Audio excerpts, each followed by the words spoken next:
সুজাতা স্তূপা বা সুজাতা কূট বা সুজাতা গড়। ঠিক আমি এখন দাঁড়িয়ে রয়েছি সুজাতা স্তূপার সামনে। এই হচ্ছে আমাদের টোটোকে দাঁড় করিয়ে চলো এবার ঘুরে দেখাই তোমাদের সুজাতা স্তূপা। বাকরাউর গ্রামেই রয়েছে এই সুজাতা স্তূপা। সুজাতা টেম্পল থেকে ওয়াকিং ডিস্টেন্স। আমরা সুজাতা টেম্পল দেখে ফেরার পথে টোটো দাঁড় করিয়ে ঢুকে পড়েছিলাম।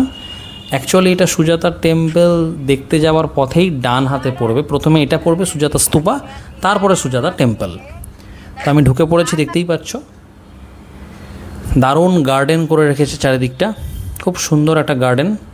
আর তার ঠিক মিডলে রয়েছে সেই স্ট্রাকচার সুজাতা স্তূপা, একটা বুদ্ধিস্ট স্তূপা এটা। এখানেই ভগবান গৌতম বুদ্ধকে পায়েস প্রদান করেছিল, পায়েস অফার করেছিল সেই আদিবাসী মহিলা সুজাতা। তাকে উৎসর্গ করে এই সুজাতা স্তূপা। প্রাচীন ইতিহাসের একটা অসাধারণ নিদর্শন। খ্রিস্টপূর্ব 2য় শতাব্দীতে তৈরি হয়েছিল এটা। ভেবে দেখো কত প্রাচীন, কত পুরনো এবং কত ঐতিহাসিক একটা স্থান।